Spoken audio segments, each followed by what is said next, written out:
I stood at the gates of the venue I had paid for, staring at my own photograph beneath the words, "Do not let him in." The guests streamed past me in their finery, chattering about the beautiful day, oblivious to the father barred from his daughter's wedding. Without a word, without a scene, I turned and walked to my car. They wanted me gone? They would discover what my absence truly meant. 4 hours later, my phone began ringing. By then, it was far too late. Before we continue, please subscribe to stay updated on our latest stories. The parking lot of the countryside venue was already full. Elegant cars lined up in neat rows beneath the linden trees. I parked and stepped out, adjusting my tie. My heart was pounding like a schoolboy's before an exam. The day we'd been preparing for months had finally arrived. "Oh, look who's here!" a familiar voice called out. Andrew, my daughter's colleague, was walking toward the parking area with his wife. Something strange flickered across their faces. Surprise? Embarrassment? But they quickly smiled. "Wait, you came after all?" Andrew's wife said, her voice a bit too bright. "I thought, didn't Emma say you weren't feeling well?" "Feeling well?" I laughed. "It's my daughter's wedding day. I wouldn't miss it for the world." They exchanged that look again, longer this time. "Nervous, father of the bride?" Andrew asked, clearly changing the subject. "Absolutely terrified," I admitted with a chuckle, running my hand through my hair. 5,000 just for the flowers, and I'm still worried I'll trip walking her down the aisle. "Right, the flowers," his wife murmured. "Well, you look great." I spotted my sister-in-law near the entrance, elegant in navy blue, checking her phone. When she looked up and saw me, her expression froze for just a moment before she waved. Something felt off, but wedding jitters make everyone act strangely, don't they? "I should head in," I told Andrew. "Need to check if the band's set up properly. You know how musicians can be." "Right, of course," he nodded quickly. "See you inside." I walked toward the main entrance, my mind running through the checklist. Flowers, check. Band, hopefully check. Photographer, should be setting up. The catering deposit I'd paid last week better have secured us those crab appetizers Emma specifically requested. The venue was beautiful, exactly what Emma had dreamed of. White draping everywhere, fairy lights strung between ancient oak trees, a dance floor that had cost more than my first car. Every detail perfect, every expense justified. This was my little girl's day. The security guard stepped forward as I approached the gate to the ceremony area. "Excuse me, sir, can I see your invitation?" "Invitation?" I repeated, pulling out my phone to show the family group chat with all the wedding details. "I'm the father of the bride." The guard's expression didn't change. Professional, polite, unmovable. "I'm sorry, sir, but I need to see an actual invitation. Those are my instructions." A laugh bubbled up from my chest. Surely this was some kind of mix-up. "Look, I paid for this whole thing, the venue, the flowers, the band, everything. This has to be a mistake." "Sir, if you could just step over here for a moment." The second guard gestured toward a small table near the gate where a folder lay open. And that's when I saw it. My own face staring back at me from a printed photograph, paper clipped to what looked like a guest manifest. Beneath it, in neat block letters, "Do not allow entry under any circumstances." The world went very quiet around me. The chatter of arriving guests, the distant sound of the string quartet warming up, the rustle of leaves overhead, all of it faded to a dull hum. "There must be some mistake," I said, but even as the words left my mouth, I knew there wasn't. The photo was recent, from last month's family barbecue. Someone had planned this. "I'm sorry, sir, but these are our instructions from the bride's family." My hands were surprisingly steady as I pulled out my phone and dialed Emma's number. It rang once, twice. "Dad?" Her voice was breathless, distant. Wedding day chaos. "Emma, sweetheart, there seems to be some confusion at the gate. The security won't let me in. They have my photo here saying, 'Oh,' just that. 'Oh,' like she'd been waiting for this call." "What do you mean, oh? Emma, what's going on?" A pause that stretched too long. In the background, I could hear voices, someone calling her name, the photographer probably wanting another shot. "Dad, look, this was a group decision. We talked about it and we thought it would be better if you didn't come. Less drama, less stress for everyone." The phone felt heavy in my hand. "Less stress? I'm your father." "I know, but look, I'm really busy right now. This is my day, okay? Please don't make this harder than it already is. I have to go." The line went dead. I stood there for a moment, staring at the phone screen, aware of the guards watching me with professional sympathy. Around me, guests continued to stream through the gate, showing their elegant invitation cards, laughing about the beautiful weather, commenting on how romantic the setting was. Without another word, I turned and walked back to my car, but I didn't drive home. Instead, I sat in the driver's seat and dialed a familiar number. Margaret, it's me. Sorry to call you on Saturday. Oh, hi there. My accountant's voice was warm, confused. What's going on? Aren't you supposed to be at the wedding right now? Well, that's the thing, Margaret. I'm sitting outside the venue, and they won't let me in. They have my photo at the gate with instructions not to allow me entry. There was a long pause. What? What do you mean they won't let you in? You're the father of the bride. You paid for everything. I know. I leaned back in my seat, and despite everything, I felt the corners of my mouth lifting into something that might have been a smile. I know exactly what I paid for. This is this is unbelievable. How can they do this to you after everything you've done for that family? Margaret's voice was getting heated on my behalf, which was oddly comforting. Margaret, I said quietly, and something in my tone must have caught her attention because she went silent. Where exactly are we with the final payments for today's vendors? A pause. When she spoke again, her voice was careful, professional. Well, the deposits are all cleared, obviously. The final payments are scheduled to process Monday morning, as usual. The catering balance, the band's remainder, the photographer's final fee, the venue's closing payment. Why? Just wondering. I was still smiling. Just wondering. Margaret, I continued, my voice steady as granite, in about an hour, when the reception is in full swing, I want you to start calling the vendors. Tell them there's been a change in payment authorization. A change in. Her voice trailed off as the implications sank in. Half the list, I'll take the other half. Catering, photography, venue management, floral cleanup, transportation, everyone who's expecting their final payments Monday morning. Let them know those payments have been indefinitely postponed. The silence stretched between us like a taut wire. When Margaret finally spoke, her voice was barely above a whisper. Are you sure about this? I've never been more sure of anything in my life. I watched a young couple walk through the gates, laughing about something, their invitation cards gleaming in the afternoon sun. They made their choice. Now they get to live with the consequences. I'll I'll start making the calls at 4:30. Thank you, Margaret. And Margaret, when they ask why, tell them to contact the bride's family directly. At 4:47 p.m., my phone rang. Dad? Dad? Emma's voice was shrill, panic bleeding through the connection. I could hear chaos in the background, raised voices, someone crying, music that had stopped mid-song. Hello, sweetheart. I was sitting in my home office, a cup of tea cooling beside me. How's your special day going? What did you do? The words came out as a shriek. The caterers are packing up. The photographer just left. Dad, what did you do? I took a slow sip of my tea. Earl Grey, the good kind I'd been saving. I simply updated some vendors on the payment status for services rendered. You can't do this. You can't ruin my wedding because you're having some kind of tantrum. Tantrum. The word hung in the air between us like smoke. I felt something cold and precise settle in my chest. Not anger, not hurt, but something far more dangerous. Clarity. Emma, I said quietly, 3 hours ago you told me this was a group decision, that it would be less stressful if I wasn't there. I'm simply ensuring that your stress levels remain manageable. This is insane. You're acting like a child. Everyone's staring at us. People are leaving. People are leaving? I interrupted, genuinely curious. How interesting. I wonder why they'd do that. Because. She was sobbing now, great heaving gasps that made her words almost unintelligible. Because you're destroying everything. This was supposed to be perfect. It was perfect, darling. Every detail planned, every expense covered, until you decided I shouldn't be there to see it. The line went quiet except for her ragged breathing. When she spoke again, her voice had changed, harder, more calculating. Fine. Fine. What do you want? Money? Is that what this is about? You want us to pay you back?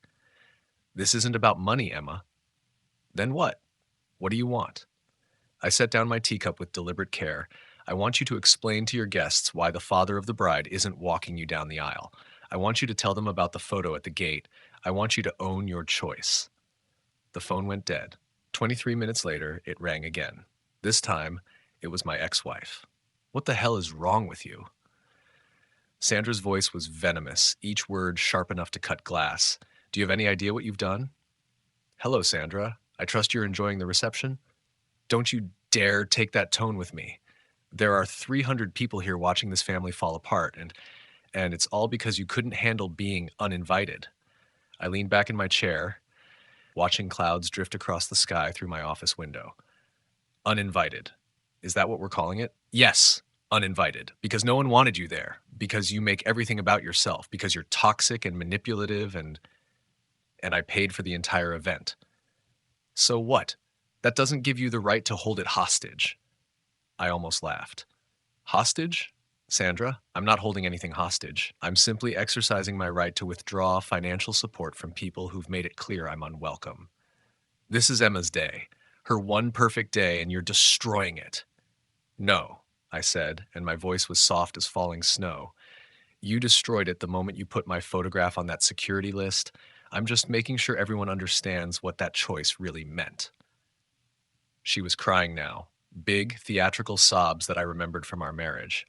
You're sick. You're actually sick. What kind of father does this to his own daughter? The kind who's tired of being treated like a walking wallet. You're going to regret this. Everyone's going to know what you really are now. Everyone's going to see what, Sandra? That I have self-respect, that I won't tolerate being humiliated by my own family. They're going to see that you're petty and vindictive, and I hung up on her mid-sentence. The third call came from Marcus, the band leader, his voice tight with professional concern. Sir, we've been told there might be payment issues. We're supposed to play until midnight, but... Marcus, I interrupted gently, are you having a good time at the wedding? Sir, what? Simple question. Are you enjoying yourself? Is the family treating you well? There was a pause. Well, to be honest, sir, it's been a bit chaotic. The bride's been crying. There's some kind of family drama. And frankly, the atmosphere is toxic. I wouldn't say toxic, but tense, very tense. Marcus, I want you to pack up your equipment and leave right now. But sir, the contract is void. There will be no payment, and I don't want you and your boys subjected to whatever's happening there. This is not your fault. Are you sure? I'm sure. Take your equipment and go home to your families. Send me the bill for your trouble. Thank you, sir. And for what it's worth, I'm sorry. I don't know what happened between you all, but this doesn't feel right. After Marcus hung up, I sat in the gathering twilight of my office, listening to the silence. My phone buzzed with incoming texts, angry messages, pleading messages, confused messages from relatives and friends who were starting to piece together what was happening. I turned the phone face down and went to make another cup of tea. They'd wanted me gone. Now they were learning what gone really meant. The pounding on my front door started at 9:17 p.m., aggressive and relentless. I'd been expecting it, honestly. I set down my book, Marcus Aurelius seemed appropriate tonight, and walked to the door with unhurried steps.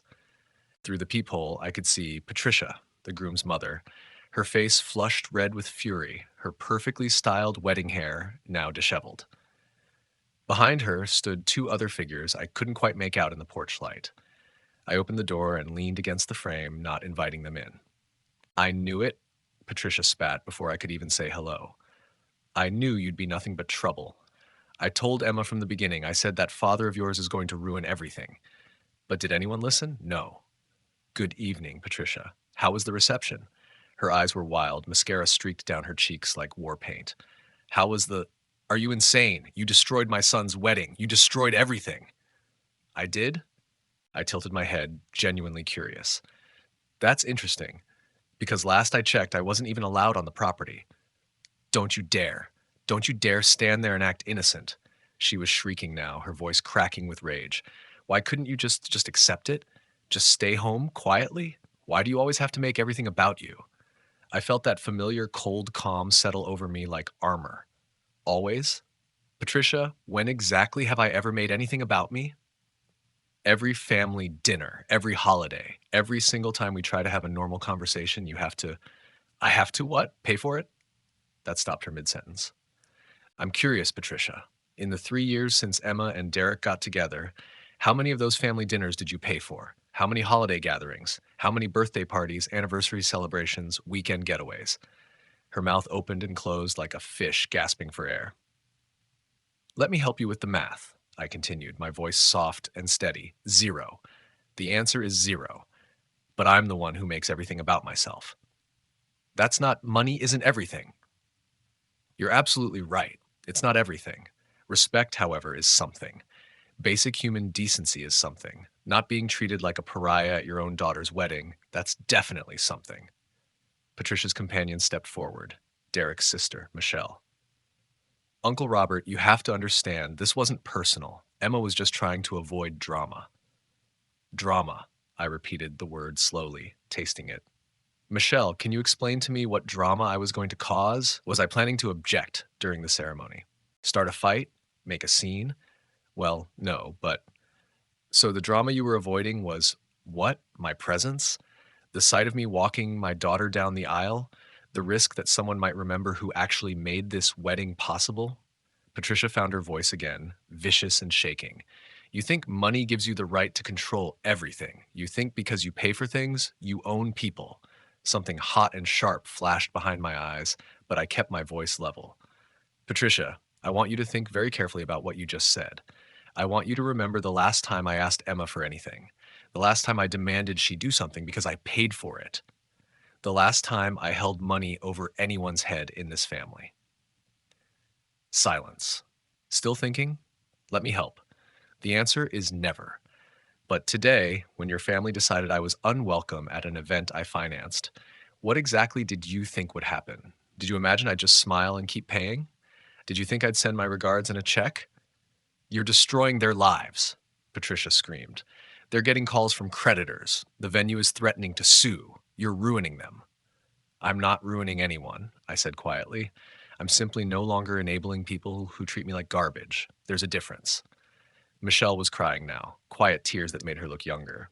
But they love you. Emma loves you. She was just scared. Scared of what? Scared you'd be disappointed. Scared you'd judge their choices. Scared you'd try to take over like you always. She caught herself, but too late. Like I always what, Michelle? Nothing. I didn't mean, no, please, finish the thought. Like I always take over? Is that what paying for your college tuition was? Taking over? What about when I co-signed Derek's car loan when no bank would touch him? Taking over? When I gave you all the down payment for the house, was that taking over too? The porch fell silent, except for Patricia's ragged breathing. You want to know what taking over looks like? I continued. Taking over looks like making decisions about who can and cannot attend a wedding without consulting the person who made it financially possible. Taking over looks like putting someone's photograph on a security blacklist. Taking over looks like expecting continued generosity from someone you've just publicly humiliated. I stepped back and began closing the door. Wait! Patricia lunged forward. Wait, please. We can fix this. We can work something out. Don't let pride destroy this family. I paused, looking at her through the gap in the door. Patricia, my pride isn't what's destroying this family. My pride is the only thing I have left. The door clicked shut with finality. I woke up Sunday morning to 17 missed calls and 43 unread text messages. But it was the Facebook notification that made me reach for my coffee first. Emma had posted at 4:47 a.m. I'm heartbroken to share that what should have been the happiest day of my life was destroyed by someone who was supposed to love and support me. When you can't handle not being the center of attention for one day, when you're willing to sabotage your own daughter's wedding out of spite, I don't even have words. The vendors walked out, the reception ended early, and all because one person couldn't handle being asked to respect boundaries. I'm devastated, but I'm also free. Free from manipulation, free from emotional blackmail, free from conditional love. To everyone who stayed and helped us salvage what we could of the evening, thank you. You showed me what real family looks like. The post had 247 likes and 89 comments. I scrolled through them, sipping my coffee, watching the narrative take shape in real time. OMG, Emma, I'm so sorry. Some people are just toxic. You're better off without that kind of negativity in your life. What kind of father does that to his own daughter? Prayers for you, honey. Narcissists can't stand not being the center of attention. But then, buried deeper in the comments, wait, didn't your dad pay for the whole wedding? Why wasn't he invited? This doesn't make sense. If he was so terrible, why did you take his money? There's definitely more to this story. And for my sister Claire, bless her, Emma, I love you, but this is not the whole truth. Your father deserves better than this. I set down my phone and made myself a proper breakfast. Eggs Benedict, something I'd learned to make during my marriage and perfected during my divorce. As I hollandaised the sauce, I thought about narrative, about perception, about the stories we tell ourselves and the stories others tell about us. By noon, 3 more family members had called, wanting my side of the story. By evening, the Facebook post had twice as many comments, and the tide was starting to turn. The truth has a way of surfacing, I've found. It just takes patience. And patience, as it happens, is something I've had plenty of practice with. By Tuesday morning, I was trending on local Twitter. Wedding drama was the hashtag of choice, and apparently, I was the villain of the week. The local lifestyle blogger, Jennifer Matthews, had picked up Emma's story and run with it. Her post, "When Family Love Comes with Strings Attached, a Bride's Heartbreaking Wedding Day," had gone viral in our small city. The comments section was a battlefield. This father is clearly a narcissist. Who ruins their own daughter's wedding? Imagine being so entitled that you think paying for something means you own people. Emma is so brave for sharing this. Financial abuse is real. I hope she cuts him off completely. Toxic parents don't change. I read through them all, sipping my morning coffee, taking notes. The narrative was crystallizing exactly as I'd expected. Emma was the victim, I was the monster, and everyone had an opinion. But buried in the comments, there were questions, small ones, but persistent. If he was so terrible, why did she let him pay for everything? Something's not adding up here. My dad paid for my wedding and he got the honor seat. This seems extreme. By afternoon, Channel 7 News had called. Local wedding drama goes viral was apparently newsworthy enough for the 5 o'clock broadcast. I declined their interview request politely, but I made a mental note. The story was spreading beyond social media now. Emma, however, had no such reservations about publicity. By evening, she'd appeared on 2 local news segments, each time with Derek by her side, both looking appropriately devastated. My father has always been controlling, she told reporter Sarah Chen, dabbing at her eyes with a tissue. We thought if we set this one boundary, maybe he'd respect it. But when someone's love is conditional on getting their way. Derek nodded solemnly beside her, his arm protectively around her shoulders. We're just trying to start our marriage without toxic influences. Emma deserves better than emotional manipulation. I turned off the television and reached for my phone. Time to make some calls of my own. The first call was to my attorney, Michael Harrison. I've been following the news coverage, Michael said before I could speak. Interesting situation. Interesting is one word for it. Michael, I need you to do some digging. Financial records, credit applications, anything that might shed light on the young couple's recent financial activities. What exactly are you looking for? I want to know if there's a reason beyond simple cruelty that they wanted me out of the picture. Something tells me there's more to this story. I'll see what I can find. In the meantime, have you considered responding publicly? Not yet. Let them dig the hole a little deeper first. The second call was to Marcus, the band leader who'd packed up early Saturday night. Sir, I hope you don't mind me saying, but this whole thing's been bothering me all week, Marcus said. I've been in this business 12 years, and I've never seen anything like what happened at that wedding. What do you mean? The way they talked about you after you left, the things they were saying, it didn't match up with how they'd treated you before. I remember the planning meetings. You were respectful, generous, easy to work with. But Saturday night, after the chaos started, they were painting you like some kind of monster. What exactly were they saying? The bride's mother-in-law, that Patricia woman, she was telling everyone you'd been threatening them for weeks, said you'd demanded to control every detail of the wedding, that you'd been emotionally abusing the bride. But sir, I saw the planning documents. Your name was on everything as the contact and payment source, but all the decisions were signed off by the bride and groom. My grip tightened on the phone. Marcus, would you be willing to make a statement about what you observed, if you need me to? Yes, sir. What happened to you wasn't right.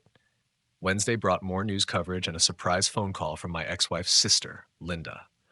Robert, I need to tell you something. Linda's voice was shaky, nervous, about what really happened before the wedding. I set down my newspaper. I'm listening. I was at Sandra's house last Tuesday. Emma and Derek were there along with Patricia and her husband. They were planning something. Planning what? They had loan documents, Robert. Derek's been approved for a significant business loan, something about starting a consulting firm. But the bank wanted additional collateral or a cosigner with substantial assets. The pieces began clicking into place in my mind like tumblers in a lock. They were counting on you co-signing after they let you back in, Linda continued, her voice getting stronger as she found her courage.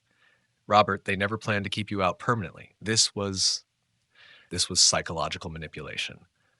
What do you mean? Patricia kept explaining the strategy. She said it was perfect psychology.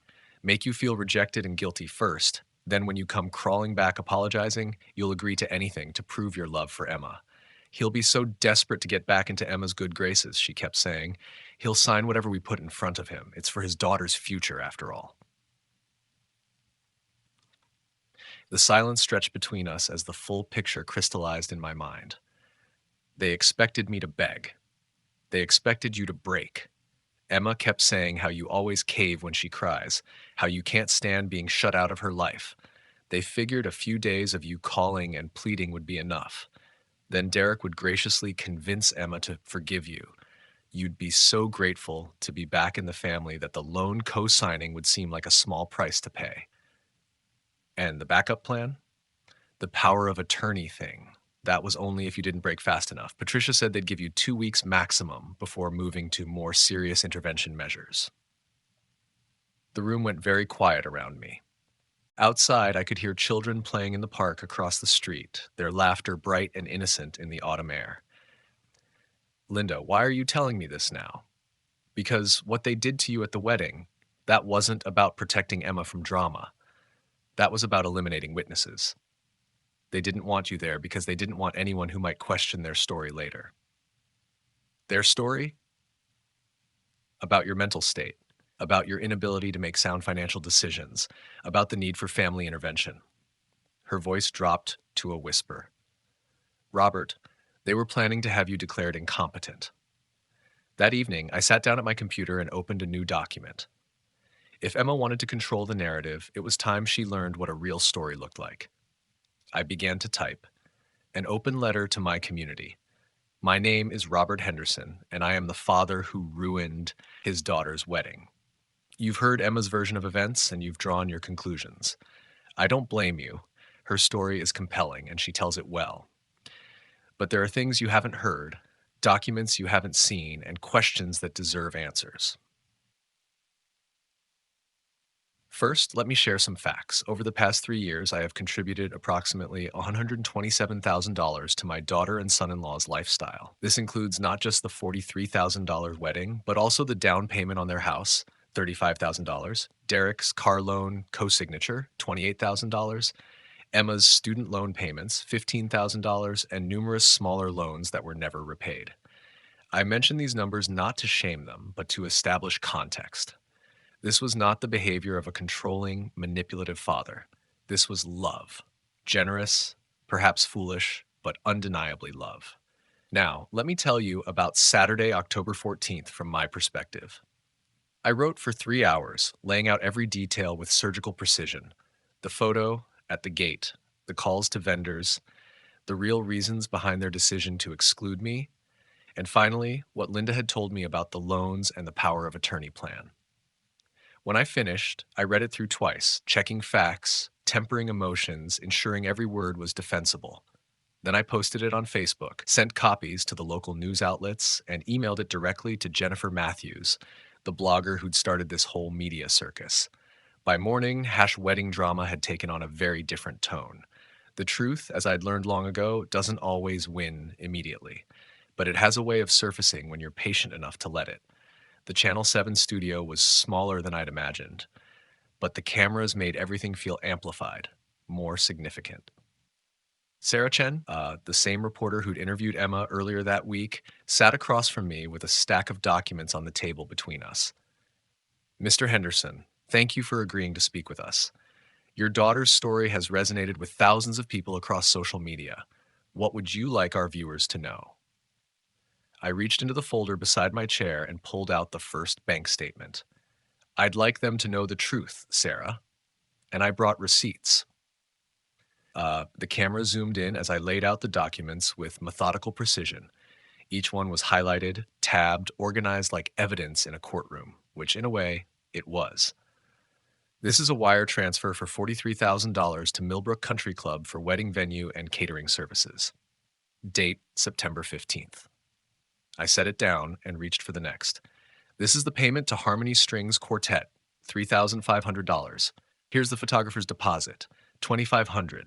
The flowers, the cake, the transportation, everything. Sarah leaned forward, studying the documents. And your daughter authorized you to make these payments? Not authorized, begged me to. Here's a text chain from August 12th. I handed her my phone, open to the messages. Emma asking if I could help out with the venue deposit because their savings wasn't enough. Here's another from August 20th. Derek asking about the band payment because they were a little short this month. The reporter read through the messages, her professional mask slipping slightly. Mr. Henderson, in your daughter's public statements, she's painted you as controlling and manipulative. How do you respond to that? I felt that familiar cold calm settle over me. Sarah, I want you to look at those bank statements again. Look at the dates, the amounts, the frequency. If I was trying to control Emma and Derek, wouldn't I have actually controlled something? Made demands? Set conditions? Where are my requirements? My ultimatums? What do you mean? I mean, show me one instance, one email, one text, one witness, where I used money to force my daughter to do anything. Show me where I ever said, do this or I won't pay for that, because I've been looking and I can't find it. I pulled out another folder. What I can find is this: 3 years of unconditional financial support, car payments when Derek's credit was shot, student loan help when Emma's job fell through, grocery money when they were between paychecks, Christmas gifts, birthday parties, vacation funds, all given freely, without conditions, without contracts, without IOUs. Sarah was taking notes now, her reporter instincts clearly pinging. So when your daughter says you're financially abusive, I'd like her to define that term, because from where I'm sitting, financial abuse would look like threatening to cut someone off unless they comply with your demands. It would look like holding money over their head to control their behavior. What I did was the opposite. I gave freely and asked for nothing in return. I opened the final folder, except apparently basic human respect. The documents in this folder were different: printed emails, screenshots, phone records. These are communications between Emma, Derek, and the wedding vendors in the weeks before the ceremony. Notice anything interesting? Sarah studied them, her eyebrows rising. They're making changes to vendor contracts without consulting you. They're removing my name from everything: the contact information, the payment authorization, even the basic courtesy of keeping me informed about my own financial commitments. I pointed to a highlighted section. Here, Derek tells the photographer not to worry about getting approval from Emma's father for the shot list because I'm not really involved in the planning anymore. But you were still paying for everything, every penny, right up until the morning of the wedding when I discovered I wasn't welcome to attend the event I'd funded. Sarah set down the documents and looked directly into the camera. For our viewers just joining us, we're speaking with Robert Henderson, the father who was barred from his daughter's wedding last Saturday. Mr. Henderson, you've shown us extensive financial records proving you paid for the wedding, but your daughter and her family maintain that you were excluded for their emotional well-being. How do you respond? I leaned back in my chair, feeling the weight of every decision that had led to this moment. Sarah, I want your viewers to imagine something. Imagine you've spent 3 years helping your child and their spouse build their lives. You've never asked for repayment, never demanded gratitude, never held anything over their heads. Then one day, you arrive at an event you financed only to find your photograph at the security gate with instructions to keep you out. My voice remained steady, but I could feel the camera catching something in my eyes, not anger, not hurt, but something far more dangerous. Resolution. What would that tell you about how those people really see you? Not as family, not even as a human being deserving of basic courtesy, but as what? A wallet? A resource to be used and discarded. And when you discovered this, I made a simple decision. If I'm not welcome at the party, I don't need to pay for the party. It's not revenge, Sarah. It's self-respect. The interview aired at 6 p.m. By 8:30, my doorbell was ringing like a fire alarm. Through the peephole, I could see them all: Emma, Derek, Patricia, Sandra, even Derek's father, whom I'd met maybe twice in 3 years. They were huddled together on my front porch like refugees from a storm. I opened the door, but didn't invite them in. Dad, we need to talk. Emma's face was blotchy from crying, her voice hoarse. Behind her, the others shifted nervously, a delegation of the desperate. Hello, Emma? How did the interview go over? Please, can we come in? We can fix this. We can make it right. I leaned against the doorframe, studying their faces. Patricia looked like she'd aged 5 years in 5 days. Sandra couldn't meet my eyes. Derek was sweating despite the cool evening air. Fix what? Exactly. All of it. Emma's voice cracked. The posts, the interviews, the whole mess. Dad, I'll delete everything. I'll post an apology. I'll tell everyone it was all a misunderstanding. A misunderstanding, I repeated slowly. Yes. We were stressed. Wedding planning is crazy. We made mistakes. Emma, my voice cut through her rambling like ice. Who decided to put my photograph at the security gate? Silence. Simple question. Whose idea was it? She looked back at Derek, then at Patricia, then at her feet. It was a group decision. A group decision. And who took my photo from the family barbecue to make into a security warning? Dad, does it matter? We're here to answer the question. Derek stepped forward, his face pale but determined. I did. I took the photo and had it printed. I nodded slowly. Thank you for your honesty, Derek. Now, Emma, whose idea was the loan applications that required my co-signature? The color drained from her face. How did you? Whose idea? Dad, we can explain that. We were going to talk to you after the wedding when everyone was happy and emotional and grateful and malleable. I looked at each of them in turn. You wanted me broken first, humiliated, desperate to get back into your good graces. Then I'd sign anything, wouldn't I, for my daughter's future. Patricia found her voice, shaky and desperate. Robert, you have to understand, we never meant for it to go this far. It was just strategy. Strategy. The word tasted bitter. Patricia, help me understand the strategy. Step 1, publicly humiliate the man paying for your son's wedding. Step 2, wait for him to grovel. Step 3, exploit his desperation. Is that about right? It wasn't supposed to happen like this. Emma was sobbing now, great heaving gasps. You were supposed to call me. You were supposed to be upset and ask what you did wrong. Then we could have worked it out, and you would have felt so bad that when Derek explained about the business loan, I would have signed without reading the terms. It's for our future, for your grandchildren. Dad, Derek's business could support us for decades, but we need startup capital, and the banks want collateral, and you're the only one who what, Emma? Who loves you enough to be used? Who's stupid enough to sign financial documents while emotionally compromised? She was hyperventilating now, clutching Derek's arm. Please, Dad. Please. We're drowning here. The bank pulled the pre-approval when they saw the news coverage. The wedding vendors are threatening to sue. Patricia's mortgage company is asking questions because she co-signed for our house, and now they're worried about her creditworthiness. Stop. My voice was quiet, but it cut through her panic like a blade. Emma, look at me. She raised her tear-streaked face, and for a moment she looked like the little girl who used to crawl into my lap after nightmares. I need you to understand something, I said gently. The man who would have fixed this for you, who would have made it all go away with a phone call and a checkbook, that man died last Saturday morning when he saw